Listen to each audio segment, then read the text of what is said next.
దేని కొరకు ఇవ్వాలి, ఎవరి కొరకు ఇవ్వాలి, ఎవరికి ఇవ్వాలో కూడా సరైనటువంటి అవగాహన లేదు. దినాల్లో క్రైస్తవ విశ్వాసులకి కొంతమంది అలా ఆయనకే ఇవ్వాలి అని అనుకుంటారు, గిరిగీసి ఇచ్చుంటారు. అలా ఇవ్వమని బైబిల్ చెప్పట్లేదు. ఎవరికి ఇవ్వాలో దావీదు చాలా క్లియర్గా కూలంకషంగా బైబిల్లో చాలా విషయాలు చెప్పాడు. ఇది మన సబ్జెక్ట్ కాదు. అయితే ఈరోజు నిజమైనటువంటి స్నేహితుడు ఏం చేస్తాడంట?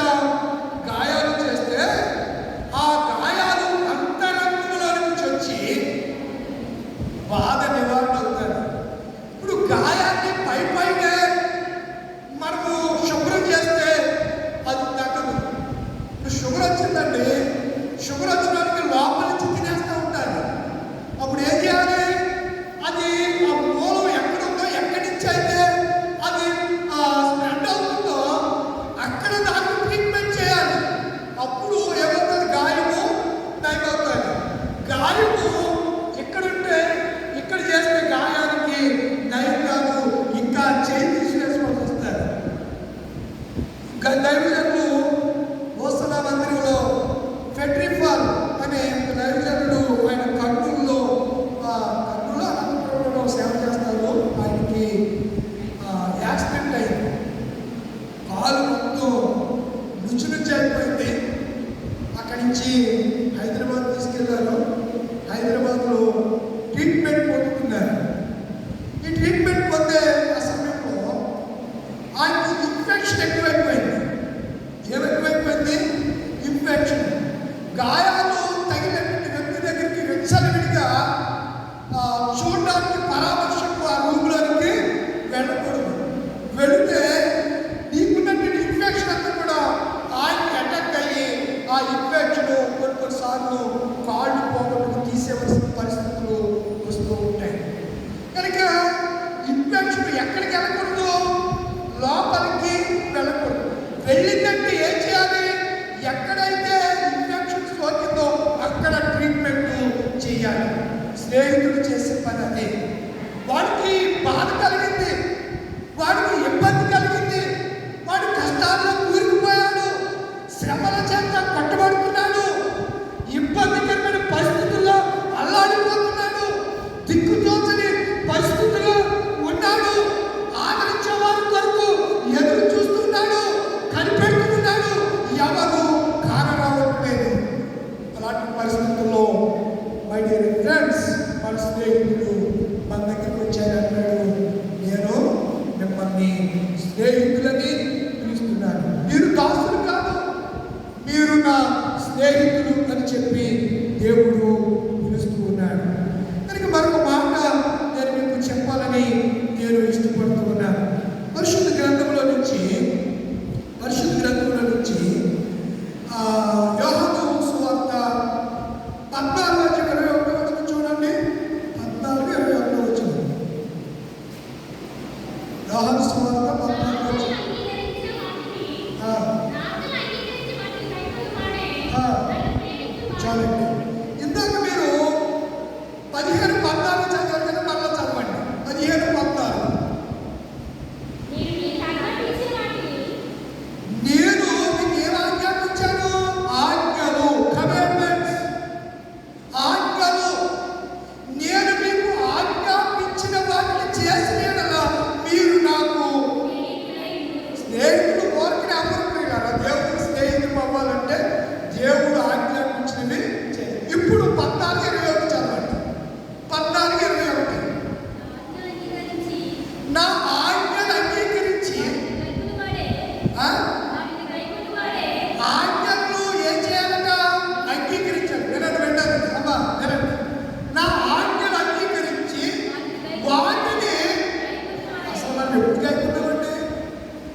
యేసు ప్రభు తన వాడికి చొప్పున నజరేతులకు వెళ్ళి బైబిల్ చదివి ఏం చెప్పాడు ఆయన?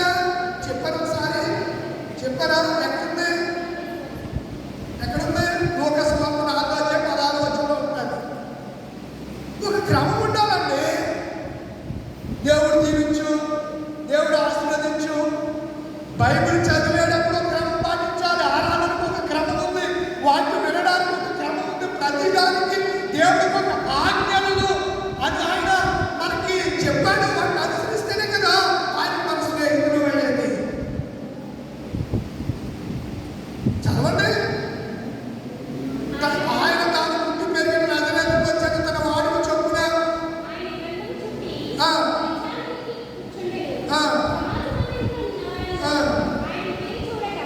మీరేం చెప్పారు? కూర్చోరు, మాట చెప్పి కూర్చోవాలి.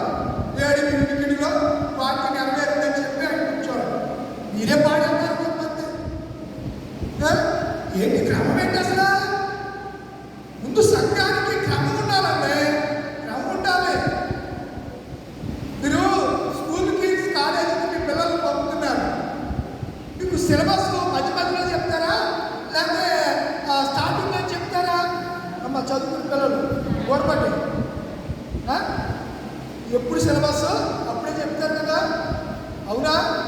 ఏ సెమిస్టర్కి సంబంధించింది, అంతేగాని ఫస్ట్ సెమిస్టర్ ఇది చెప్పవలసింది సెకండ్ సెమిస్టర్ అనుకోవచ్చు. ఫస్ట్ సెమిస్టర్లోను ఫస్ట్ సెమిస్టర్లోది సెకండ్ సెమిస్టర్ చెప్తారా?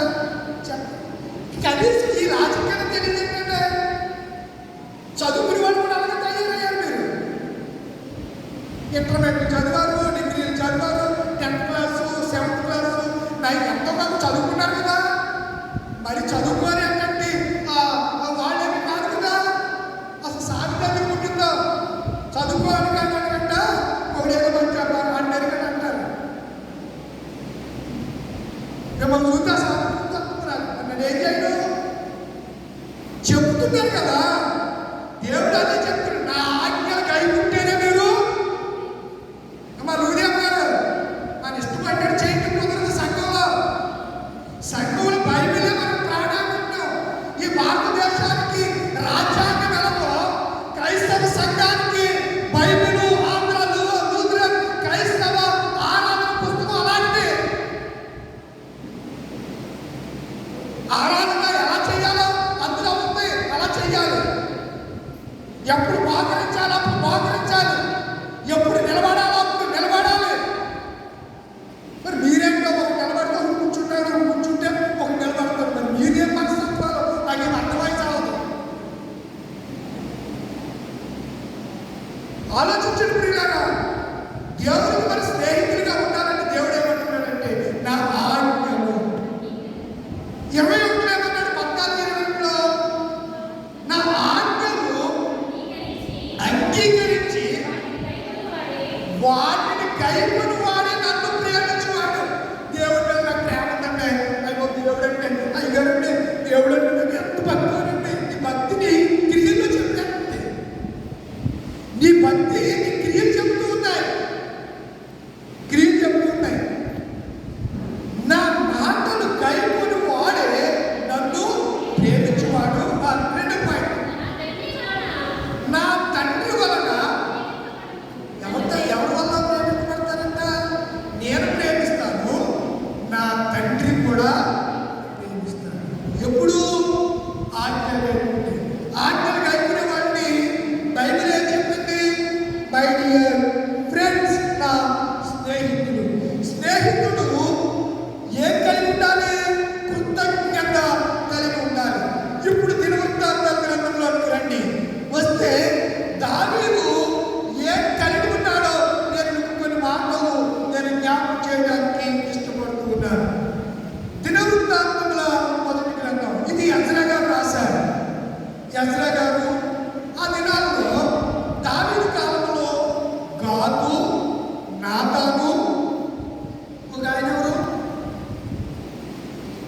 నాతాను, గాదు, సమూయేలు అని 3 ప్రవక్తలు ఉండేవారు. ఎవరి కాలంలో? దావీదు, సౌలు కాలంలో. ఎంతమంది ప్రవక్తలు చెప్పండి? మొదటి ప్రవక్త సమూయేలు, రెండో ప్రవక్త గాదు, మూడో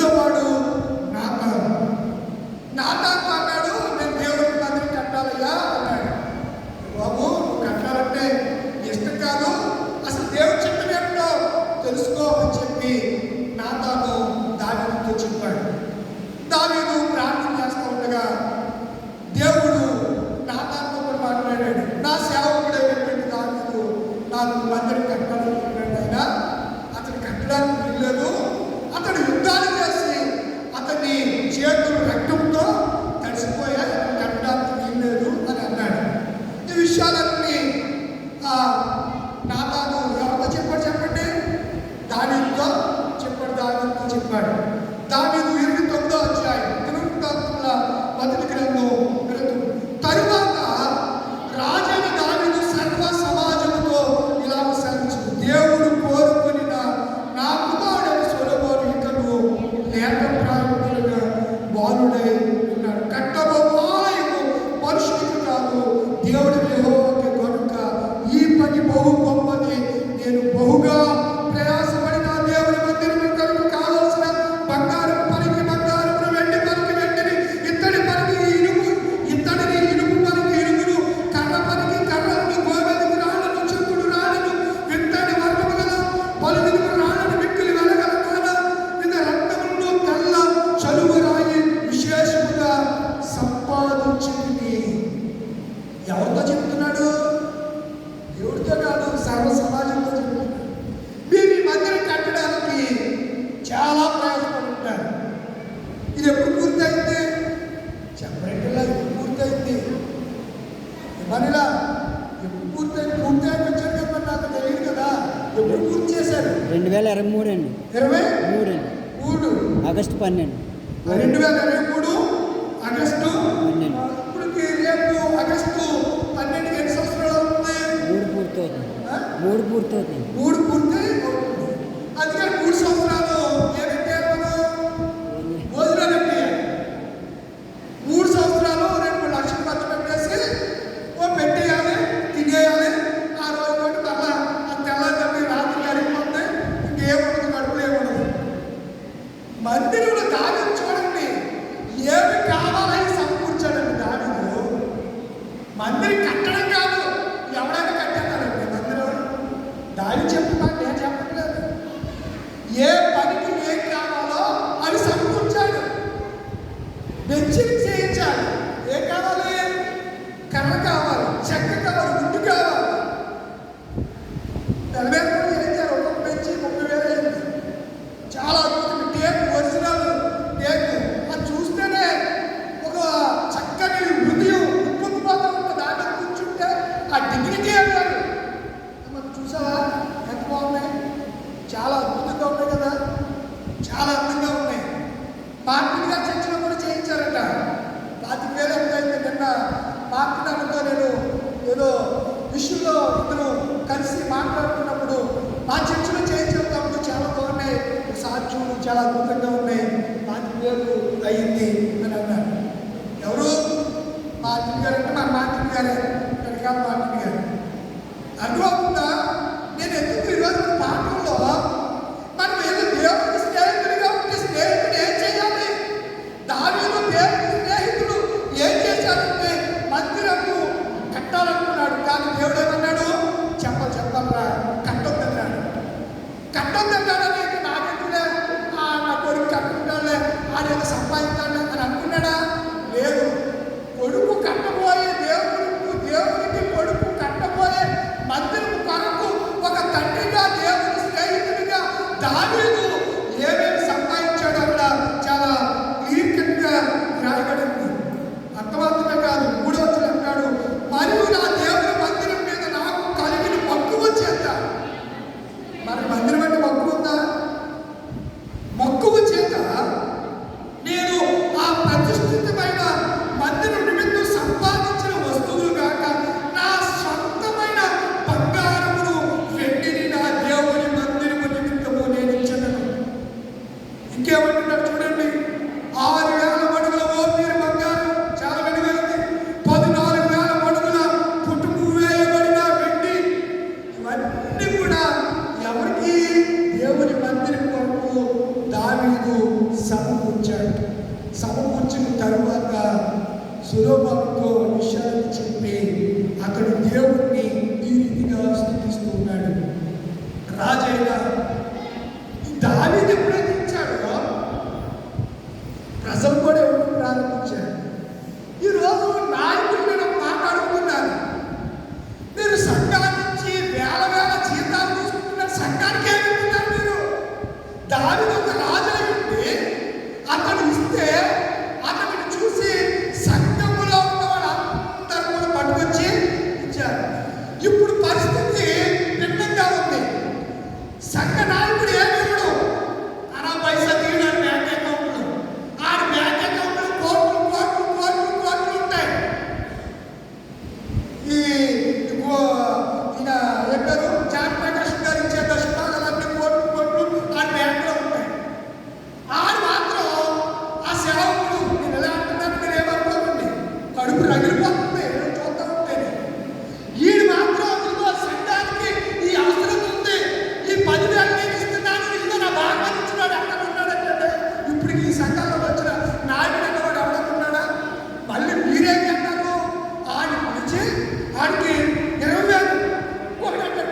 సంతోషం.